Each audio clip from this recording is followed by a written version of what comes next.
우리는 시편 94편과 95편을 통하여 광야라는 훈련의 시간을 통해 성령과 함께 살아가는 삶을 준비시키시는 하나님과 그 훈련을 잘 견디고 준비된 신앙인이 실전의 삶에 나가기 전에 기억해야 할 것들을 권면하는 시로, 이는 마치 경기장에 들어선 선수를 마지막으로 코칭하고 격려하는 모습과 같다는 묵상을 하였습니다.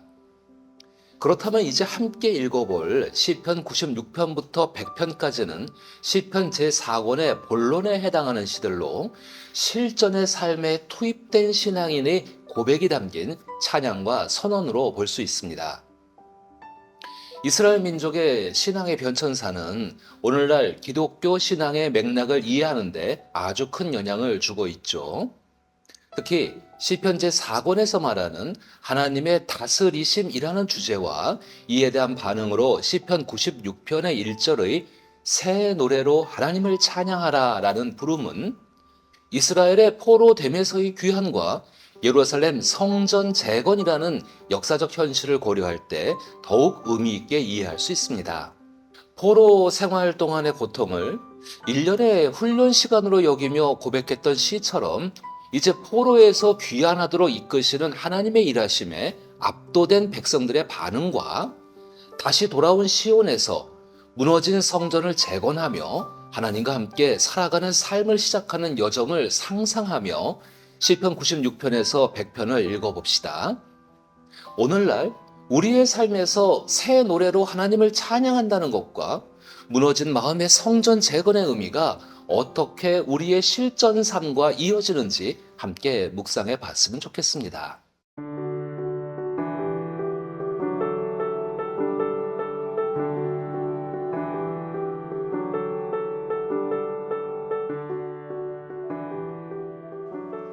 신앙의 순례길을 생각할 때 시편 제4권은 잃어버렸던 우리의 터전을 회복시키며 하나님의 이끄심으로 나아가는 전환의 길이자 첫 내디딤과 같습니다. 그리고 이 전환의 시작이라는 것은 이전의 삶의 가치관과 태도를 새롭게 한다는 의미를 가지고 있죠. 지금까지 시편 제3권까지는 다윗으로 대표되는 지상의 왕을 통한 통치, 즉 선지자 나단을 통해 번영을 약속받았던 다윗 왕조의 회복을 바라며 처참히 몰락한 이스라엘의 여러 탄식의 목소리를 담고 있음을 볼 수 있었습니다. 이스라엘의 완전한 패망과 고달픈 포로 생활이 가져온 절망은 마치 하나님께서 약속을 파기한 것은 아닌가, 우리를 버리신 것은 아닌가 하는 의문을 불러일으켰습니다. 그리고 오랜 포로 생활이 가져다준 고통의 시간은 하나님과의 언약의 백성으로서 구원을 약속받았던 하나님에 대한 기대를 점점 상실하게 만들기도 하였습니다. 그러나 이제 시편 제4권을 통해서는 터전과 주권을 잃고 버려지고 착취와 권력에 지배받는 억압의 자리에서 공의와 정의에 따라 하나님께서 직접 이스라엘을 구원하시고 이 세상에 온갖 악과 분쟁과 폭력이 가득한 세상을 직접 통치하실 것이라는 신앙으로 바르게 세워지고 강화되는 것을 볼 수 있게 됩니다. 바로 이런 새로운 인식이 시편 96편 1절에서 말하듯이 새 노래로 여호와께 노래할 이유가 됩니다. 그리고 이들이 하나님을 찬양하는 이유는 하나님의 기이한 행적과 구원에 대한 감격 때문이며 동시에 그분의 행적을 온 땅에 선포하기 위함이라 말합니다. 특히 이 시편 96편의 기도는 역대상 16장에 나오는 다윗의 감사 찬양의 내용과 거의 동일하다는 것을 발견할 수 있는데요. 역대상의 기자는 시편 96편과 함께 시편 105편을 인용하여 다윗이 왕으로 즉위하고 하나님의 언약궤를 다윗의 장막에 옮겨오게 되면서 불렀던 감사 찬양의 가사에 그대로 인용하여 사용합니다.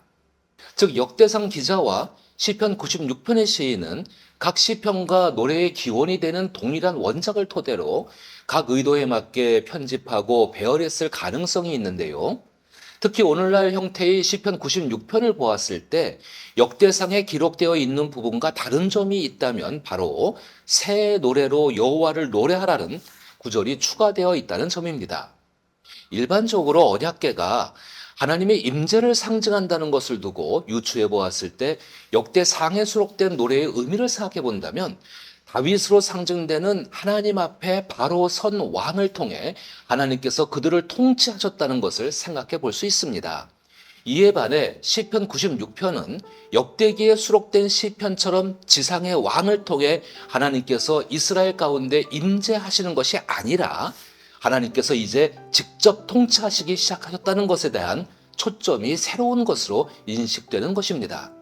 그리고 이 새로운 인식은 터가 무너지고 주권이 사라지며 민족의 지도자가 사라진 이스라엘에게 새로운 하나님의 인격을 느끼게 합니다. 어떠한 가능성도 볼 수 없다고 느낄 때 하나님의 인도하심에 대한 느낌과 회복, 구원의 경험은 이들의 삶에 깃들어져 있는 다신론의 삶에서 유일신이며 온 세상 만물을 창조하신 참 신이신 하나님의 존재를 더욱 압도되어 느끼게 하였습니다. 따라서 시인은 4절에서 7절까지를 통해 고대 근동의 여러 신화를 바탕으로 존재했던 모든 신들을 하박국 선지자가 말하듯 깎아 만든 조각에 불과한 우상으로 전락시키며 우리가 오직 의지하고 찬양해야 할 참 신은 나무를 깎아 만든 혹은 금이나 은으로 입힌 것이 아닌 우리가 경외하는 창조주이시며 영원히 살아계신 여호와 하나님만이 유일한 신임을 선포합니다. 따라서 우리는 새 노래로 이스라엘이라는 특정한 민족의 신이 아닌 온 우주 만물을 창조하시며 당신의 피조 세계를 직접 다스리고 통치하실 유일한 신이신 하나님 앞에 열방이 나와야 할 마땅한 이유가 됨을 말하며 열방의 진리가 선포되어야 함을 암시해 줍니다. 이는 이후 예수 그리스도께서 부활하셔서 제자들에게 이르시되 성령을 받아 땅끝까지 이르러 내 증인이 되라 하는 말씀을 떠오르게 합니다. 이것은 하나의 유대교에서 기독교로의 전환이나 종교적인 포교 활동에 대한 것을 의미하는 것이 절대 아닙니다. 하나님께서는 온 열방이 갈등과 폭력, 억압과 독재 체제의 수평이 깨진 세상이 하나님께서 당신의 선하신 인격대로 만드셨던 그 모습 그대로의 공평과 정의가 실현된 세상 가운데 모든 것이 즐거워할 수 있는 상태를 회복하시기 위함입니다. 이것은 창조자의 참된 마음이며 하나님께서 오래 참으심으로 영혼 가운데 구원 활동을 계속하시는 이유가 됩니다. 그리고 특히 13절에서는 그분의 진실하심으로 백성을 심판하실 것이라 말합니다. 쌍둥이 시편이라 불리는 98편에서는 동일한 구절이지만 공평으로 심판하실 것이라 말하는데요. 여기서는 진실하심으로 심판하신다는 우상과는 다른 참 신이신 하나님의 속성을 더욱 강조합니다. 시편 98편에서도 말하겠지만 이 선언이자 예언적 성격의 마지막 구절은 훗날 예수 그리스도를 통한 하나님 나라에 대한 비전과 연결됩니다. 즉 우리가 시편을 통해서든 구약 성경 및 신약 성경의 여러 부분에서 발견하는 하나님의 참 인격은 온 세상을 창조하신 창조주로서 당신의 피조 세계를 당신께서 친히 다스리시며 창조와 구원의 역사를 반복하심으로 인해 하나님의 나라를 실현하시고자 하시는 참되고 유일한 신이신 하나님의 인격입니다.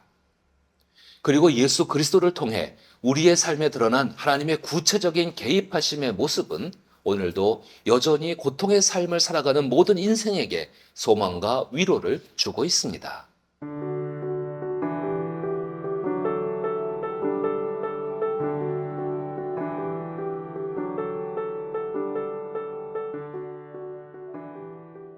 이렇게 시편 제4권이 말하고 있는 하나님이 직접 다스리신다는 주제는 시편 96편을 통해 본격적으로 우리의 경험과 인습적인 사고를 뛰어넘는 신앙의 체험적 삶으로 하나님을 새 노래로 찬양하도록 요청받습니다. 특히나 본문 2절에서 말하듯 우리가 구원을 날마다 전파할지어다 라고 말할 수 있는 것은 각 상황과 때마다 하나님의 백성들이 탄식하며 부르짖는 기도를 하나님께서 늘 들으시고 응답하셨던 경험이 각각의 형태로 새로이 경험되고 계속해서 이어지기 때문일 것입니다. 이렇듯 절망과 탄식이 가득한 시편 제3권까지의 여정을 지나 시편 제4권부터는 본격적으로 하나님의 통치를 기대하며 우리의 삶에 찾아오시는 하나님을 기대하게 합니다. 그리고 시편은 반복적인 재현을 위해 예전적 요소를 갖춘 잘 다듬어진 대본과 같다고 말하기도 하는데요. 우리는 이 시편 96편의 시에 담긴 상징과 의미를 기억하며 세상에 만연한 절대적 가치 혹은 절대적 권세 안에서 하나님의 정의와 공의의 다스림 속에 운영되고 있음을 잊지 않고 우리의 인생을 책임져 주실 참 되신 하나님을 신뢰하며 소망할 수 있도록 도전받을 수 있길 소망합니다. 이것은 절망에서 희망으로 이끄는 우리 기독교가 가진 특별한 영성입니다. 물론 성경에서 말하는 하나님의 구원은 유아적이고 자기애적으로 본능에 충실한 요구와 불편함을 무조건적으로 이루어 주신다는 것을 의미하지는 않습니다. 성경에서 말하는 구원의 핵심은 결국 주기도문의 핵심처럼 하나님의 나라가 이 땅에 그리고 우리 마음에 이루어지는 것을 소망하는 기대입니다. 이것은 우리의 힘과 능력이 보잘것없을지라도 억압과 착취의 삶에서 우리를 끄집어내어 사랑과 창조자의 삶을 살아가게 하시는 하나님의 인격입니다. 이것을 기독교 신앙에서는 예수 그리스도를 닮아 제자된 삶을 살아간다고 표현합니다. 우리는 이전 시편들을 통해서 광야의 시간을 통해 하나님을 의지하는 훈련을 통해 실전을 준비하는 신앙인의 모습을 볼 수 있었습니다. 그렇다면 시편 96편부터 시편 100편까지의 시편 제4권의 본론에 해당하는 이 시들은 이제 예수께서 광야의 시험을 통과하시며 천사들의 시중등과 함께 갈릴리의 사역을 시작하신 것처럼 실전의 삶으로 파송되는 서사를 기대하게 합니다. 즉, 이제 하나님은 우리를 훈련의 시간을 지나 각자의 삶에서 예수 그리스도의 사람으로 살아낼 수 있도록 함께 하신다는 것을 의미하는 것이죠. 이것은 하나님께서 성령과 함께, 즉 임마누엘 하시며 우리의 삶에서 동행하는 삶의 모습을 말합니다. 동시에 예수께서 이 세상의 권세와 가치와 문화에 구속되어 살아가는 것이 아니라 하나님의 나라에 소망을 두며 하나님께서 주시는 능력으로 충만한 인생을 사셨듯이 우리 신앙인들도 성령과 함께 예수님과 같은 충만한 인생을 살아갈 수 있음을 보여줍니다. 이것은 보잘것없이 약한 우리의 모습에서 세상의 높음이나 기쁨이나 다른 어떤 피조물이 가진 영향에서 자유롭게 하며 하나님의 사랑에서 마음껏 인생을 창조적으로 살아갈 수 있도록 하는 능력이 됩니다. 하나님의 사랑은 우리를 자유자의 삶을 살게 하며 당신의 형상과 생기로 지으신 그 모습 그대로 창조적이고 사랑과 자비의 인격으로 이 세상을 품으며 살아갈 수 있는 능력 있는 삶을 살아가게 합니다. 그러기 위해서는 우리는 시편 96편이 말하는 대로 새 노래로 하나님을 노래하듯 기존에 우리 눈에 있고 우리 귀에 있고 우리 몸에 익혀진 대로 살아가는 것이 아니라 새로운 시선과 새로운 인식, 새로운 세계관, 즉 하나님 나라의 통치대로 살아갈 수 있도록 우리의 인식과 사고의 변화 앞에 우리가 반응할 수 있어야 합니다. 여러분은 여러분의 삶에서 하나님의 임재와 하나님의 다스리심을 신뢰하며 인정하십니까? 그렇다면 여러분의 삶에 하나님의 생기가 충만한 성령의 충만한 가운데 일상을 하나님의 인격대로 채워주는 놀라운 일을 경험하게 될 줄 믿습니다. 그리고 그것을 사모하는 자에게 하나님은 반드시 좋은 것을 채워주실 것을 믿으며 시편의 순리의 길을 동행하는 우리 모든 신앙인들이 충만한 하나님의 사랑으로 자신의 인생을 아름답게 걸어갈 수 있길 나사렛 예수의 이름으로 축복합니다.